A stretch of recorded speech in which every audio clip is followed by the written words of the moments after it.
Thinking Out Loud with Dave Palmer. Here on Morning Joy, where truth matters. Welcome back to Morning Joy, where truth matters. I'm your host, Keith Downey. And yes, less than a month until Election Day, and there's certainly a nervous vibe in the air. But what does St. Thomas Aquinas have to say about these kinds of times? Well, we've got Dave Palmer, our residential expert of St. Thomas Aquinas, to help hash it through. Good morning, Dave. Good morning, Keith. Good to be with you this morning. Yeah, likewise. So, yeah, I'm glad you brought this topic up because we are very close to Election Day. And I know there's a lot of people out there that are a little bit nervous. Yeah, there are. And I would have to admit, I'm getting a little bit increasingly, uptight, I guess you could say, because it's a very strange political environment. And I know there are a lot of people concerned. And it's 3 weeks from today. And of course, early voting is happening, even before that in some cases. So I love the story that David just gave about Teresa of Avila and what she and Adam were talking about, especially when, Teresa fell off her horse and basically wondering where God was in all this. And if this is how you treat your friends, it's no surprise you have so few. And I think in times like these, where there's a lot of chaos and a lot of confusion, we can ask ourselves, is God in this? Is God around? I mean, does God know what's going on? Is he paying attention? Can he? And, if you look back through the history of the world, you know that these are not probably the most tumultuous of times, but they are chaotic for sure.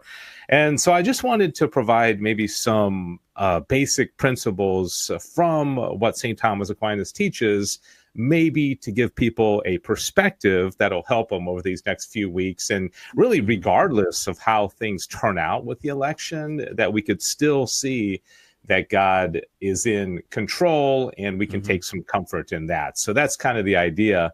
And interestingly, as we've been progressing through the Summa, this naturally is where we would be anyways. We talked about God and angels and human nature and all these different things.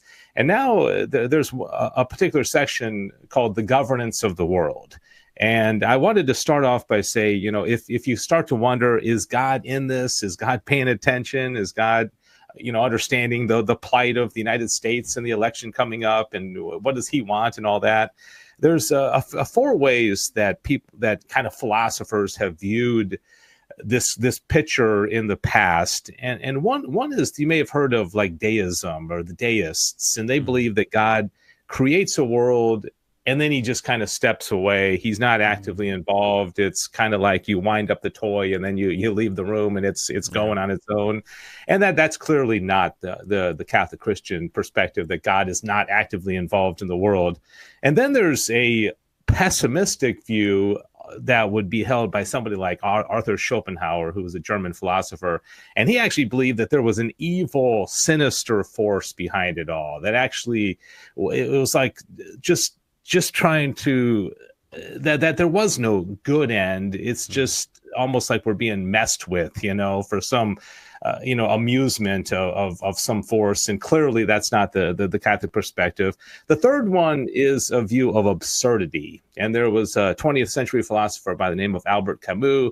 And his conclusion was, the world's absurd. It doesn't make any sense. So we just accept it. It's like, just throw your hands up and say, well, let's just make the best of it. It's an absurd world. Nothing really makes sense. And so, well, eat, drink, and be merry, for tomorrow we shall die. That kind of thing. Right. Thomas takes an extremely optimistic view. And what he says, rather, is he said, you look at the world and you see that things are ordered. You see that the world is very ordered and things work towards a good end. So he concludes that the world is created by a good God and is moving back to that same God. So there's a certain cyclical aspect to it. We're from goodness, we're back to goodness, and the world makes sense. It's not absurd. If the sun is rising and setting pretty much on schedule, and birds are building nests, and and you look at it and you focus on what's positive, and you see that there is somebody in control, and this being who's in control of it is good and has our best interest in mind. Okay, so that's the first principle.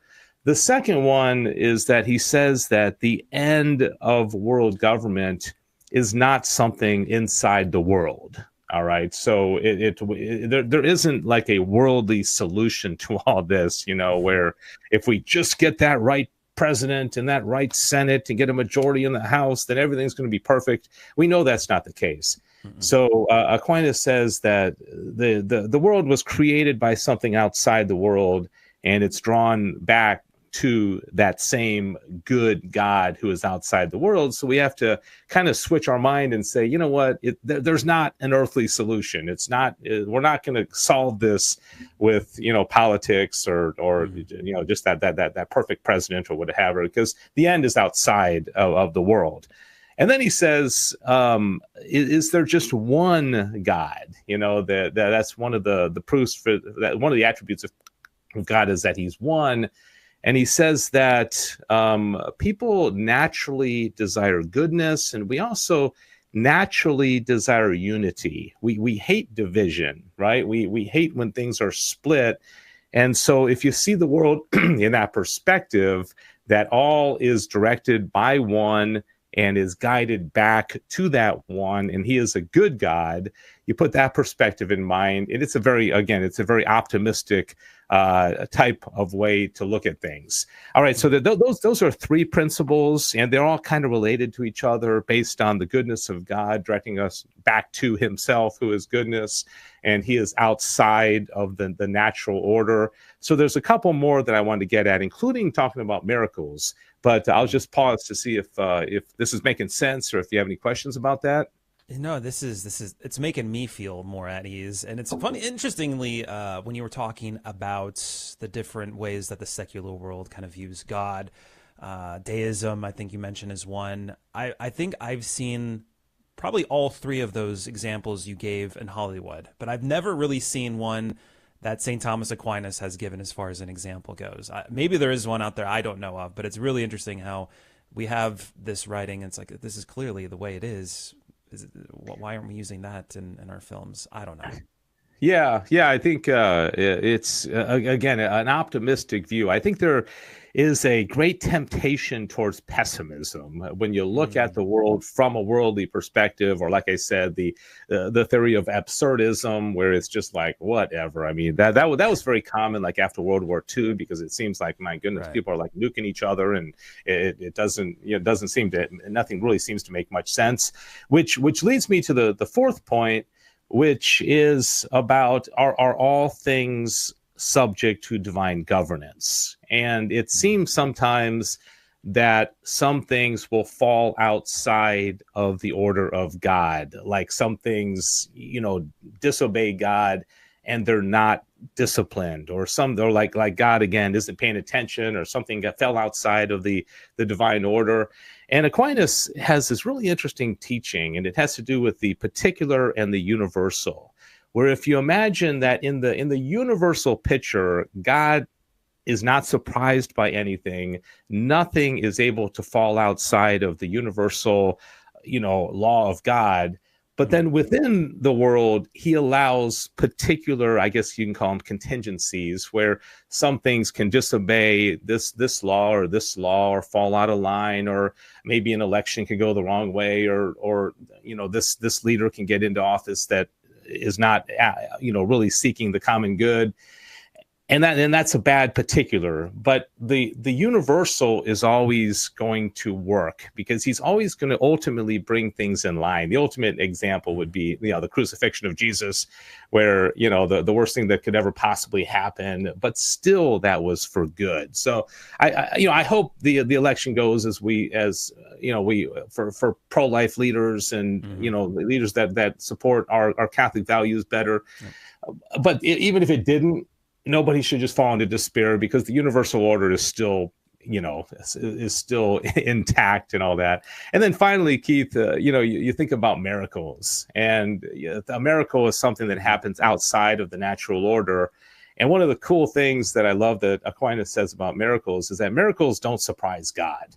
That it's not like he's like, whoa, my goodness, what just happened there? I mean, that was outside the natural order. You have to understand that whole particular and universal thing, where he allows things to happen that surprise us, that fall outside our little world, our natural order. But to him, he's got this all organized.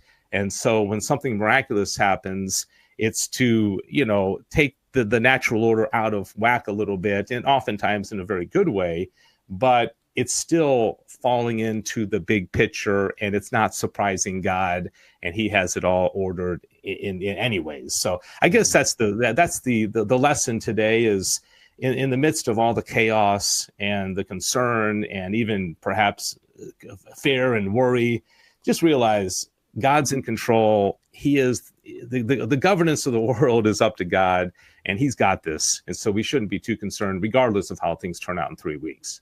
I love that. He's got this. Yes.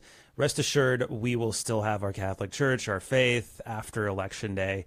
And whatever happens, it's just one way that we really should focus on prayer, going to Mass as often as we can, going through the sacraments, being in a state of grace. That's essentially all we can do, and letting God do his thing. Yeah, and Keith, I was just going to point out, even on an earthly level, I am optimistic. I'm not trying to be pessimistic and say, it's all going to go bad. But right. even on a human level, I'm optimistic about how things are going to turn out. But there's always that contingency of saying, well, even if they don't, it's right. God's got this. It's going to be all right. Yeah, there's a T-shirt idea. God's got this. Read the Summa. Yeah. That's right. I like it's Summa time. Anyways, thank you so much, Dave, for joining us every single Tuesday. Now we can obviously catch more of this type of conversation on Back to the Father, which you can find on GRN Online's YouTube channel every Friday at 1 p.m. Central. So make sure to jot that down in your calendar as well as we go into the weekend. But thanks so much, Dave. And that pretty much is the end of our very first hour of the show now, or production. And now, obviously, if you're going to be going to Mass, maybe you're going to drop your children off at school, we understand that you might miss a little bit of the next hour. If that's the case, you can always find us on social media. Just search Morning Joy Radio. On our second hour, we're talking with JJ Niekro, professional baseball player, about how to make it a joyful day in despite of just awful things that are going on in the world, including natural disasters. So make sure to hang tight. We're going to take a quick little break, giving you the opportunity to get some more coffee, tea, maybe some breakfast, some bacon. I'm vibing some bacon right now.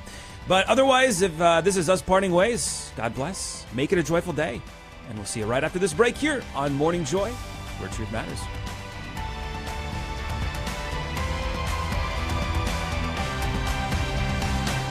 This has been Morning Joy, where truth matters, hosted by Keith Downey. Take some joy with you today. Visit grnonline.com/joy to listen again, share a segment, or answer the question of the day. That's grnonline.com/joy.